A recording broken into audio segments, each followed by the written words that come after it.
The real hip-hop MCing and DJing from your own mind, you know. I guess right now we should start the show.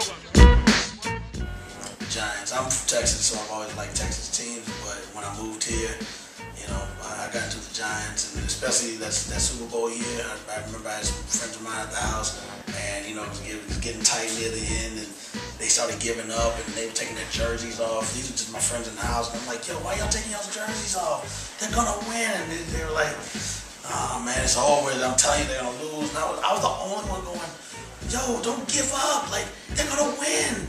And I'm still just like, watch. And then it all just started to go. And that ball did like this, and almost fell out of it was a Tyree's hand, and everybody just went. I was like, I'm telling you, they're gonna win, and they won. So Giants.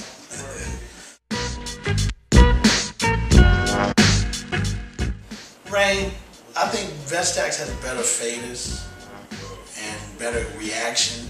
I wish Rain had the Vestax faders.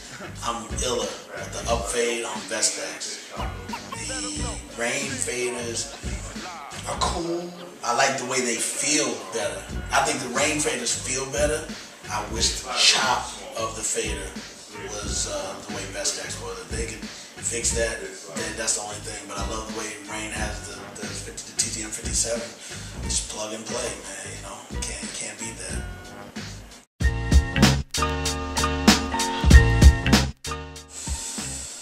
Oh man, we always had this fight because KRS is just ill, man, criminal-minded, and by all means necessary, just really did it for me. And then he was just so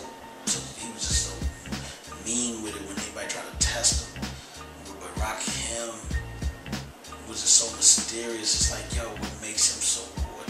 The way he looked, the music sounded like the way he looked. I mean, I've always put Rakim as #1 just because you just wonder what is he all about. And it's always been, I really want to say a tie, because it's two different approaches, but I still rock him. It's the God.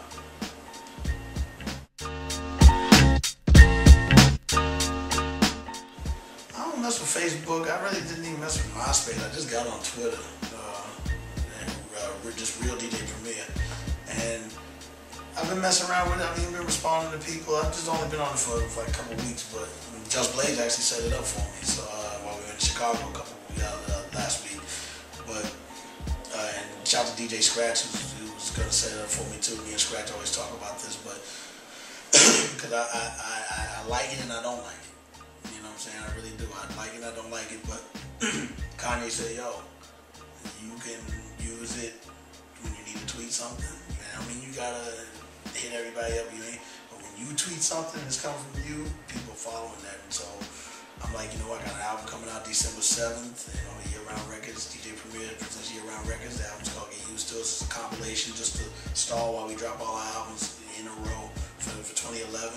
So I wanted something else, so I grabbed a little bit of everything from all my projects, made it a compilation.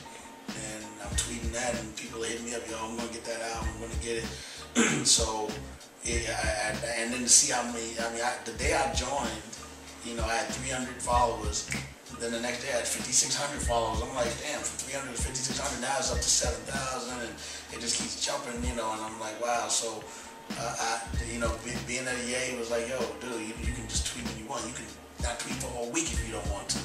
I'm like, that's more me. I don't want to I'm in the room, taking the shit, I'm watching TV, and I don't want to do all that stuff because I think that takes away from what makes me who I am, and I don't have time to do that all day anyway. And this thing is always going off, the Twitter, because it has a different bell, but it makes you check it. And some of them are cool, where it makes you want to respond, and say, but out of the two, I'd have to go with Twitter.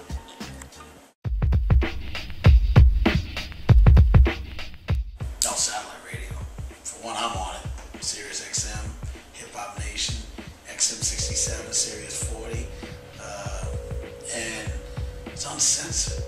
You don't have to bite your tongue on shit. It's the best. It's the best. And then our show is there, live from headquarters, recipes to headquarters. Have his energy, still make me do what I do, and then on top of that, Shout out to Reggie Hawkins, Geronimo, and Ron Mills, man. They said, we want you to do what you did on WBLS back in '92. That was underground. That was just break records. I broke krs-ones before anybody. I remember when Flex called me and asked me what that was when I played it. And I broke in my lifetime for Jay. I remember when Clark Kent brought me the vinyl doing commercial, and I played it right out of the commercial and was cutting it up without even knowing the words, because a street DJ knows how to ride off a record from day one and just make it double up, and satellite radio is the bomb, man.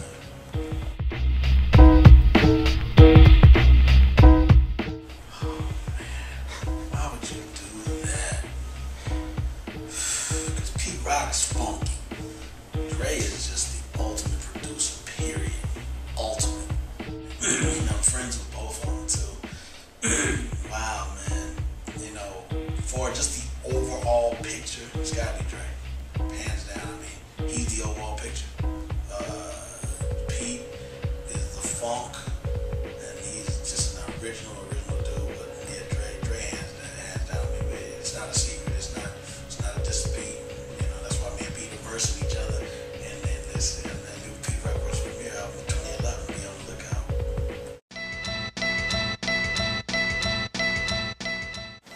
Samples. I can play original, which I was taught that way. I took piano lessons, played sax in school. Play a little bass, play a little drums, and live instrumentation will never ever be looked at as beneath sampling. Sampling is beneath that because you got to have a musically inclined mind state from instrumentation. But sampling is just fun, man. To rework a record and, like Rockland says, convert it into hip hop form. Sampling is fun, but I respect playing, period.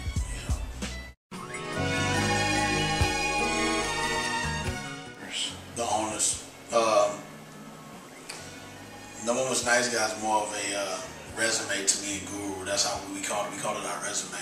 The owners, we were going through a lot. We were going through a lot of problems, a lot of death. For one, D&D was closing. I've been here since '92. We're back here now.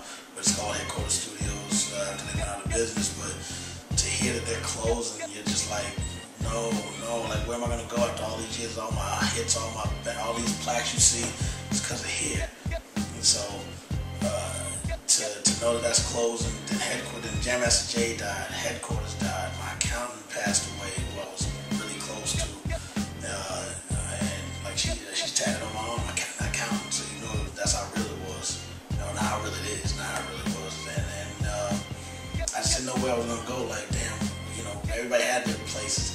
Pete Rock had his at Green Street, Jay and Just Blaze in that bass line, everybody knew the D. Even though it wasn't my studio, everybody's like, that's yours, your place. So the owners, just all of that happening, and we were just going through so much, man. So that album is just dear because a lot of the songs that are on there, I even read a review of that album. Somebody said that Snoop's song on there was lackluster, and I'm like, in this life, one of the illest records I've ever made. The lyrics he said, this goes out to my son and my little daughter, peace to J&J and my nigga Headquarters, a gangstar with a gangster on a mission, world premiere, limited edition. Like, where's that lackluster? He's killing it, and plus, whoever commented on that obviously wasn't hood. You're not hood, then it maybe won't make sense to you, but that record is real. That's a make you cry record, in my opinion.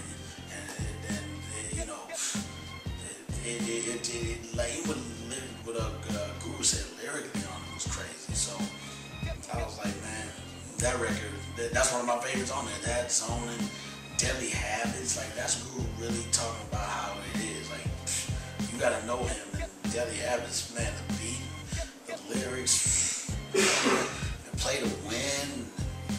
Skills was my least favorite. To be honest with you, it was my least favorite. We needed a single. It sounded like the closest thing to a single at that time, but man, Riot Act, man, there's so much on there. That's why I was like, all right, I know it ain't me. I still believe in myself. Y'all are wrong, and when I think y'all are wrong, whatever good or bad comments, fuck them. I'm still here and we're still in business.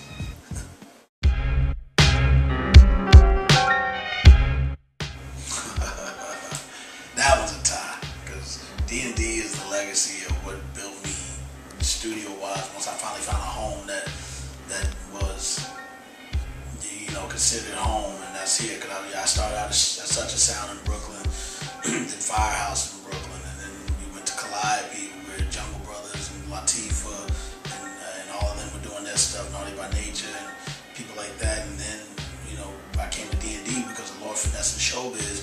The Showbiz needed me to do some scratches on a record for Lord Finesse, and I had a dope sound system in my MPV back then. And when he gave me a mix of the cassette that Eddie Sancho was how we met, mixed it. I popped it in my car and it was just knocking. Everything sonically sounded dope. I was like, this is where I'm gonna start working, and that's how we ended up being here. From that one record, Return to the Funky Man remix. And so the legacy of D&D is just way beyond Headquarters. Headquarters is about to be the new legacy, and that's why I use his name to keep carrying it and carrying it and carrying it and carrying it. Now looking at it together in Puerto Rico, that shot is definitely a memorable thing right there. So gotta love it. Miss them both, man, and their energy is what keeps me, going to do this stuff. There's so many other things I could do when it comes to music or production, but this is what keeps me going. Even when things are bad, I still just get a boost, and I'm right back on my square. So I'm boosting right now. Check me out, December 7th, the new album, DJ Premier Presents Year Round Records. Get Used to Us is the name of it. It's a compilation of all the stuff that's coming for 2011. Shout to the NYGs, Nick Jarvis, Khalil. Y'all will not be disappointed. It's nothing but beats and dope rhymes. And that's what we're always based on. A lot of y'all people can't rhyme anymore. And I know how to grade rhymes versus bullshit. So step your bars up. Y'all really, really whack these days. Not on my album. We got it coming. December 7th, get ready for it.